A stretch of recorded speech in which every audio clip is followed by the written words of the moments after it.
حضرات محترم، سرکار کو جو امی کہا گیا تو وہ نسبت جو ہے وہ ام القری سے ہے۔ مکے میں میرے آقا کی پیدائش ہوئی، کہاں پر پیدائش ہوئی؟ مکۃ المکرمہ میں۔ اور یہ مکۃ المکرمہ وہ سرزمین ہے جس کو پوری دنیا کا سینٹر پوائنٹ مانا جاتا ہے۔ اور آپ کی معلومات میں اضافہ کروں، یہ وہ سرزمین ہے جہاں سے اللہ تعالیٰ نے زمین کا بچھونا بچھانا شروع کیا۔ یہ وہ جگہ ہے جس جگہ سے اللہ نے زمین کا فرش جو ہے وہ بچھانا شروع کیا ہے۔ حضرات محترم کہ وہاں سے ہی زمین پھیلنا شروع ہوئی، اسی مناسبت سے اس جگہ کو ام القری کہا گیا۔ اور اسی ام القری سے میرے آقا کی نسبت کرتے ہوئے میرے آقا کو امی بتایا گیا۔ اور ایک معنی جو تم بتا رہے ہو امی کا مطلب جس کو پڑھنا لکھنا نہیں آتا، حضرات تو مجھے بتاؤ جس کو پڑھنا لکھنا نہیں آتا تم نے پھر اس کا دامن کیسے تھام لیا؟ دنیا تم سے سوال کرے گی نا، دنیا تم سے پوچھے گی ارے بھائی صاحب آپ نے ان کا کلمہ پڑھ لیا، ان پر ایمان لے آئے، ان کو اپنا رہنما اور پیشوا چن لیا، جن کو پڑھنا لکھنا نہیں آتا یہ آپ نے اپنے لوگوں کی کتاب میں لکھا ہے۔ تو جس کو پڑھنا لکھنا نہیں آتا وہ قائد کیسے ہو سکتا ہے؟ وہ رہنما کیسے ہو سکتا ہے؟ بتاؤ کیا جواب دو گے؟ اگر کوئی تمہارا مخالف، اگر کوئی دوسرے مذہب والا تم سے یہ سوال کر لے کہ تمہارے نزدیک تمہارا نبی بے پڑھا لکھا تو تم نے اس کو اپنا نبی کیسے مان لیا؟ تم نے اس کو اپنا نبی کیسے چن لیا؟ اس سوال کا جواب کیا دو گے؟ تم سے تو کچھ جواب نہیں بن پڑے گا۔ لیکن جب یہی سوال بریلیوں سے پوچھا جائے گا، جب یہی سوال اعلیٰ حضرت کے غلاموں سے پوچھا جائے گا تو ان کے دامن سے وابستہ لوگ انہی کی زبان میں جواب دیں گے۔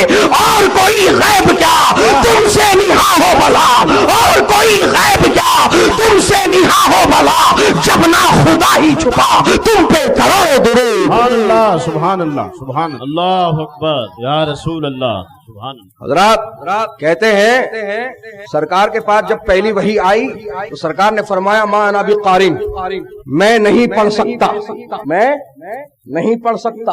حضرات محترم اب آپ سے میں ایک سوال کروں، تیلگو میں ایک لیٹر لکھا ہوا ہے، کون سی زبان میں؟ تیلگو میں۔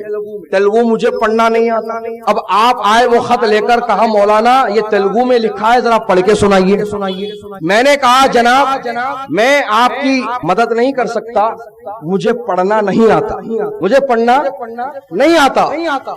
تو آپ یہ کہو گے مولانا نہیں آتا تو کوئی بات نہیں، کوشش تو کر کے دیکھیے، کہو گے آپ ایسا؟ نہیں کہو گے، بلکہ آپ ایسے کے پاس جاؤ گے جس کو پڑھنا آتا ہے، ایسے کو ڈھونڈو گے جس کو پڑھنا آتا ہے۔ حضرات محترم اب اس مثال کو ذہن میں رکھیے، حضرت جبرائیل امین آئے اور آ کر کہا اقرا، پڑھیے، تو سرکار نے فرمایا ما انا بقارئ، ان کا جو ترجمہ ہے کہ میں نہیں پڑھ سکتا یا میں نہیں پڑھنا جانتا، تو اس حساب سے جیسے کہ میں نے بتایا مجھے تیلگو پڑھنا نہیں آتا تو آپ خط لے کے چلے جاؤ گے، اسی طرح سے جب اللہ کے رسول نے حضرت جبرائیل کو بتایا کہ میں نہیں پڑھ سکتا تو حضرت جبرائیل خدا کی بارگاہ میں چلے جانا چاہیے تھا اور جا کر کہنا چاہیے تھا رب کی بارگاہ میں مولا تو نے ایسے کے پاس وہی بھیجی جس کو پڑھنا نہیں آتا، مولا تو نے ایسے کے پاس بھیجا وہی دے کر جس کو پڑھنا نہیں آتا، تو جس کو پڑھنا نہیں آتا اس کو میں کیا پڑھاؤں؟ جو پڑھنا نہیں جانتا میں اس کو کیا سناؤں؟ ایسے جواب ہوگا کہ نہیں ہوگا؟ حضرات محترم میرے آقا کے کہنے کا مطلب یہ ہے کہ میں پڑھنا نہیں جانتا، اس کا مطلب نہیں ہے، بلکہ میرے آقا نے فرمایا میں نہیں پڑھنے والا، میں نہیں پڑھنے والا۔ سرکار نے ایسا کیوں کہا؟ کیونکہ اس وقت سرکار عبادت الہی میں مشغول، اللہ کے رسول علیہ السلام اللہ کی عبادت میں لگے ہیں، اور حضرت جبرائیل کہہ رہے ہیں یا رسول اللہ پڑھیے، اور آقا نے فرمایا ما انا بقارئ، میں نہیں پڑھوں گا، میں نہیں پڑھتا، نہیں میں نہیں پڑھنے والا۔